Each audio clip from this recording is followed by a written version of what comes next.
پسند ہے۔ آج ایک جماعت اسی آیت کریمہ کو سامنے رکھ کر مانو بم لٹکا کر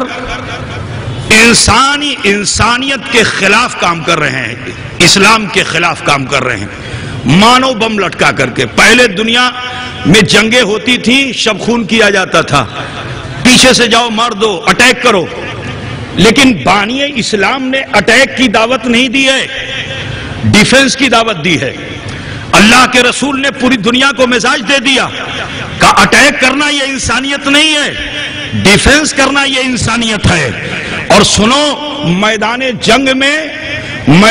جنگ میں بھی اپنی جان کا بچانا فرض ہے، اپنی جان کا بچانا فرض ہے۔ اگر دشمن کی طرف سے تلوار آ رہی ہے تو تم تلوار پہلے مت اٹھاؤ، ڈھال سے پہلے اپنی جان بچاؤ، پھر اپنے فن اور فن حرب کا مظاہرہ کرو، اسے موت کے گھاٹ اتارو۔ معلوم کیا ہوا کہ ڈیفنس اسلام کا طریقہ کار ہے، لیکن آج کچھ لوگ اسی آیت کریمہ کے اس حصے کو سامنے رکھ کر کے اشداء علی الکفار جہاں پاتے ہیں کود پڑتے ہیں، اپنی جان کو دے دیتے ہیں۔ میدان جنگ میں بھی خود سے خودکشی کر لینا یہ شریعت کے خلاف ہے، یہ اسلام کے خلاف ہے، اسلام اس کو پسند نہیں کرتا۔ میں آپ سے پوچھنا چاہتا ہوں، اتنا تو آپ جانتے ہی ہیں کہ اسلام زور زبردستی کا مذہب نہیں ہے، بانی اسلام نے زور زبردستی کر کے کسی پر اسلام کو تھوپا نہیں، اخلاق کے ذریعے سے اسلام کو پیش کیا گیا ہے۔ مجھے بتاؤ کہ اگر کوئی مجاہد اسلام میدان جنگ میں لڑ رہا ہو اور کافر اپنی تلوار کو جھکا لے، امن کا پرچم لہرا دے، وہ یہ کہے کہ ہم مذہب تو نہیں بدلیں گے لیکن آپ کے مذہب کے مطابق ذمہ ہو جائیں گے، آپ کے مذہب کے مطابق ذمہ ہو جائیں گے۔ آپ مجھے بتاؤ کہ مذہب کے مطابق ہمارا مذہب یہ کہہ رہا اگر کوئی کافر ذمہ ہو جاتا ہے تو اس کی حفاظت سپاہی نہیں کرے گا، صرف مجاہد نہیں کرے گا، پوری امت اس کی حفاظت کرے گی، ساری آبادی کے لوگ اس کی حفاظت کریں گے۔ اور سرکار دو عالم صلی اللہ علیہ وسلم ارشاد فرماتے ہیں ذمہ کے تعلق سے سماعت کرو کہ کافر ہے وہ، لیکن اس نے بیت المال میں جزیہ دینا شروع کر دیا، ذمہ ہو گیا، تو اب اس کی حفاظت سارے مومن کریں گے۔ سرکار فرماتے ہیں کہ اگر کسی شخص مومن نے کسی ذمہ کو بغیر عذر شرعی قتل کر دیا تو سرکار فرماتے ہیں کہ میں روز محشر اس ذمہ کی طرف رہوں گا، میں روز محشر اس ذمہ کی طرف رہوں گا۔ ذرا خیال کرو کہ اگر نبی رحمت اس ذمہ کی طرف رہیں گے تو اس عابد مومن کا حشر کیا ہوگا، اس زاہد مومن کا حشر کیا ہوگا، اس مجاہد مومن کا حشر کیا ہوگا جو اپنے کو مومن سمجھ رہا ہے۔ مسلمانوں، وہ مومن ہو ہی نہیں سکتا جو اپنی طبیعت پر عمل کرتا ہے، مومن وہی ہوتا ہے جو مصطفیٰ کی شریعت پہ عمل کرتا ہے۔ برادران ملت اسلامیہ، اشداء علی الکفار شدت پسند ہیں کافروں کے لیے، وہ کافر کہ جو ہمیں تبلیغ دین کرنے سے روکیں، اذان دینے سے روکیں، نماز پڑھنے سے روکیں، اسلام کا پرچار پرسار کرنے سے روکیں، کسی کافر کو مسلمان کرنے سے ہمیں روکیں۔ اگر ایسا ماحول بنے گا تو ہم تنہا لے کر تلوار نہیں نکلیں گے۔ یہ علماء ملت اسلامیہ جو یہاں بیٹھے ہوئے ہیں یہ سب مل کر غور کریں گے، حالات ایسے بن گئے ہیں، اب کرنا کیا چاہیے، تو یہ سب مل کر کے فیصلہ کریں گے کہ اب جہاد کرنا ہے۔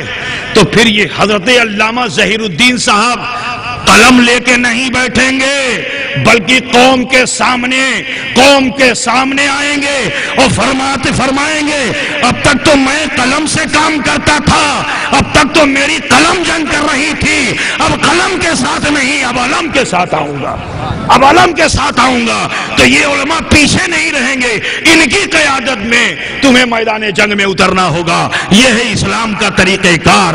برادران ملت اسلامیہ، خیال فرمائیے، اشداء علی الکفار رحماء بینہم، آپس میں صلہ رحم مسلمان ہوتا ہے، آپس میں بھائی چارگی کے ساتھ رہتا ہے، آپس میں دکھ درد کو بانٹنے والا ہوتا ہے۔ یہ ہے آپ کی فطرت، ایک مومن کی فطرت یہ ہے۔ اور پھر اللہ آگے ارشاد فرماتا ہے تراہم رکعا سجدا یبتغون فضلا من اللہ ورضوانا، بس اس کے ترجمے ہی کو سمجھ لو، ایمان و عقیدے کی اصلاح ہو جائے گی۔ دیکھا جاتا ہے انہیں رکوع کی حالت میں، سجدے کی حالت میں، وہاں یہ تلاش کیا کرتے ہیں؟ وہاں یہ تلاش کیا کرتے ہیں؟ اللہ کو۔ وہاں یہ اللہ کو تلاش کرتے ہیں۔ جو مومن ہے وہ اللہ کو تلاش نہیں کرتا، اللہ تو اس کی رگے جان سے زیادہ قریب ہے، وہ اللہ کو نہیں تلاش کرتا، فضل اللہ کو تلاش کرتا ہے، وہ فضل اللہ کو تلاش کرتا ہے۔ اب ہمیں غور کرنا ہوگا کہ فضل اللہ ہے کیا۔ تو جب ہماری نظریں جہاں تک جائیں گی ہم اسے دیکھیں گے اور غور کریں گے کیا یہ فضل اللہ ہے۔ جب ہم زمین کے قریب پہنچیں گے معلوم کریں گے کیا یہ فضل اللہ ہے، تو ذہن یہ کہے گا، عقیدہ یہ کہے گا نہیں نہیں یہ فضل اللہ نہیں ہے، دریا فضل اللہ نہیں ہے، پہاڑ فضل اللہ نہیں ہے، قطرے فضل اللہ نہیں ہے، آسمان فضل اللہ نہیں ہے، زمین و آسمان میں جو کچھ بھی ہے یہ فضل اللہ نہیں ہے۔ پھر کیا ہے؟ کہا پھر کیا ہے؟ تو آؤ چلو دیکھیں۔ فرمایا گیا لولا کلمہ خلقت الافلاک والارضین، اے مصطفیٰ اگر آپ نہ ہوتے تو نہ یہ زمین بناتا نہ وہ آسمان بناتا۔ تو مصطفیٰ جانے رحمت، یہ مصطفیٰ جانے رحمت کا فضل زمین ہے، مصطفیٰ ہی کا فضل آسمان ہے۔ نہ مصطفیٰ ہوتے نہ زمین و آسمان ہوتا۔ اسی لیے فاضل بریلوی فرماتے ہیں زمین و زماں تمہارے لیے، چنین و چنا تمہارے لیے، مکین و مکان تمہارے لیے، بنے دو جہاں تمہارے لیے۔ برادران ملت اسلامیہ، کہنا یہ ہے کہ نماز میں مومن تلاش کسے کرتا ہے؟ مومن اللہ کو نہیں تلاش کرتا، فضل اللہ کو تلاش کرتا ہے۔ اللہ فرما رہا ہے تراہم رکعا سجدا یبتغون فضلا من اللہ، فضلا من اللہ ورضوانا۔ تو اب فضلا من اللہ ہے کون؟ اللہ کے فضل میں کون ہے؟ تو سنو، یہ زمین و زماں، یہ آسمان، یہ کائنات، یہ عرش و کرسی، یہ فضل اللہ نہیں ہے، ارے فضل اللہ ہی جناب حبیب اللہ ہے، فضل اللہ ہی جناب حبیب اللہ ہے۔ اب جو یہ کہے کہ نمازوں میں نبی کا خیال اگر آ گیا تو باطل، بڑے نادان ہیں وہ، یہی طبیعت ہے۔ ارے جب حضرت ابراہیم خلیل اللہ کے قدموں کو مصلی بنانے کا خدا حکم دے، جب نسبت مصلی بنے تو نماز میں اگر خیال نبی نہیں آئے گا تو قیام کا ڈھنگ کہاں سے سیکھو گے؟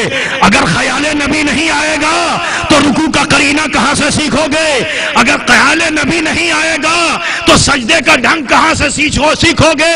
اے عزیزو، وہ مومن کامل مومن ہے کہ جو مومن اپنی نمازوں میں نبی کا خیال رکھتا ہے اور جو نبی کے خیال کے ساتھ قیام رکوع سجدہ کرتا ہے، اسی کے لیے رب فرما رہا ہے کہ الصلاۃ معراج المومنین، نماز مومنوں کے لیے معراج۔ سبحان اللہ، سبحان اللہ۔ برادران ملت اسلامیہ، تو عرض یہ کرنا ہے مجھے، یہی اللہ کی رضا ہے، اللہ بھی یہی چاہتا ہے، بندگی میری کرو لیکن زندگی میرے محبوب کی رکھو، بندگی میری ہو زندگی مصطفیٰ کی ہو، تو اس بندگی میں اگر نبی کی زندگی شامل کر لو گے تو تمہاری بندگی کامل ہو جائے گی، تمہاری بندگی کامل ہو جائے گی۔ یہی اللہ کی رضا ہے۔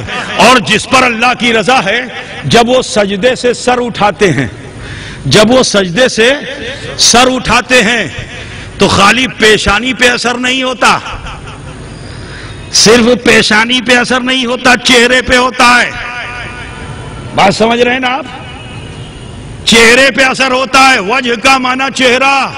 سجدے میں سر دینے والے کی پیشانی پہ خالی اثر نہیں، پورے چہرے پہ اثر ہوتا ہے۔ اثر کسی ضرب کا نہیں ہوتا، اثر ہوتا ہے، اثر کسی ضرب کا نہیں ہوتا۔ چوٹ کا اثر ہوگا تو سیاہی پیدا ہو جائے گی، لیکن نور کا اثر پیدا ہوگا تو چمک پیدا ہو جائے گی، چمک پیدا ہو جائے گی۔ آپ کو بتانا یہ ہے مجھے کہ اللہ کے یہ تمام وہ نمازی جو رکوع سجدہ کرتے ہیں، اللہ کے فضل کو ڈھونڈ لیتے ہیں، اللہ کی رضا حاصل کر لیتے ہیں، جب یہ سجدے سے سر اٹھاتے ہیں، سجدے سے سر اٹھاتے ہیں تو جانتے ہو عالم کیا ہے؟ روشنی لے کے آتے ہیں، پوری دنیا میں انسان بندگی کے لیے اپنے مذہب کے حساب سے سورج کا محتاج ہے، کیونکہ سورج ناظم دنیا ہے۔ اگر سورج نہ اگے تو کوئی یہودی پوجا نہیں کرے گا، اگر سورج نہ اگے تو کوئی عیسائی بندگی نہیں کرے گا، اگر سورج نہ اگے تو کوئی ہمارا ہمسایہ ہندو پوجا نہیں کرے گا، انتظار کرتا ہے سورج ادے ہو، اس کے بعد سوریہ کو نمسکار کر لیں، اس کے بعد سوریہ کو نمسکار کرنے کے بعد پھر اپنے دیوتاؤں کی وہ پوجا کرتے ہیں۔ معلوم کیا ہوا کہ وہ اپنے باطل کو پوجنے کے لیے بھی سورج کے محتاج ہیں۔ لیکن اے مسلمانوں ذرا غور کرو کہ ہم جس رسول کے امتی ہیں، اس رسول کے امتی کو اللہ نے ناظم دنیا کا جو سورج ہے اللہ نے اس کا محتاج نہیں رکھا، بلکہ سورج کو امت محمدیہ کا محتاج بنا دیا ہے، امت محمدیہ کا محتاج بنا دیا ہے۔ میرے عزیز، نماز کو اللہ تعالیٰ نے وقت میں متعین فرمایا ہے۔ رب العالمین ارشاد فرماتا ہے ان الصلاۃ کانت علی المؤمنین کتابا موقوتا، کہ بے شک نماز کو اللہ تعالیٰ نے مومنین کے لیے وقت میں مقرر فرمایا ہے۔ ٹھیک ہے، اچھا ایک بات بتائیے، آپ کوئی ایسا مسلمان ہے جو سجدے کو اتنا طول کر دے کہ سورج نکل آئے؟ اپنی طبیعت کا سجدہ کرے گا؟ وقت میں ہی تو نماز پڑھے گا۔ نماز کب پڑھے گا؟ وقت میں پڑھے گا۔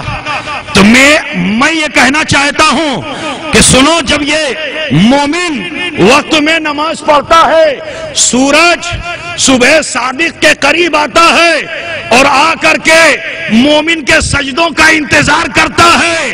جب مومن سجدے سے سر اٹھاتا ہے تو آسمان دنیا کا سورج مومن کے سجدوں سے روشنی کی بھیک مانگتا ہے۔ والشمس تجری لمستقر لہا، اور سورج اپنے مستقر پر تیر رہا ہے۔ اے مسلمانوں، کہنا یہی ہے، عاشق رسول بنو، اپنی طبیعت کی زندگی مت گزارو، مصطفیٰ جان رحمت صلی اللہ علیہ وسلم کی دی ہوئی شریعت پر عمل کرنے کی کوشش کرو اور اس میں کامیابی حاصل کرنے کی کوشش کرو۔ انشاءاللہ تعالی تم پھر دنیا کے محتاج نہیں رہو گے، بلکہ دنیا تمہاری محتاج ہو جائے گی۔ عزیزان گرامی، آپ کو بس اتنا آخری بات بتا دوں، دیکھو سجدہ کرنے والا اشرف العلماء امت رسول ہے، آل رسول ہے، نائب رسول ہے۔ اس نے اتنے سجدے کیے کہ چہرہ چمک اٹھا، ایسا چمکا کہ اگر خشک سالی ہو جائے وہ اشرف العلماء اگر اشارہ کر دے تو بادل کا مہ آئے، برسے اور بمبئی جل تھل ہو جائے۔ سنو، جو لوگ سجدوں کا اثر قبول کر لیتے ہیں وہ دنیا کے محتاج نہیں ہوتے، ان کا معاملہ یہ ہے کہ دنیا ان کی محتاج ہو جاتی ہے، ساری مخلوق ان کی محتاج ہو جاتی ہے۔ کسی کے لیے شیر سواری میں آ جاتا ہے، سانپ کوڑے کی صورت میں دکھائی دیتا ہے، دیوار پر سواری کر لیتے ہیں۔ پتہ کیا چلا کہ یہ وہ لوگ ہیں کہ جو طبیعت پہ نہیں جیتے، مصطفیٰ کی دی ہوئی شریعت پہ جیتے ہیں۔ تو اللہ تبارک و تعالی پھر ان کی طبیعت کو شریعت بنا دیتا ہے۔ من کان للہ کان اللہ لہو، جو اللہ کے لیے ہو جاتا ہے اللہ اس کے لیے ہو جاتا ہے۔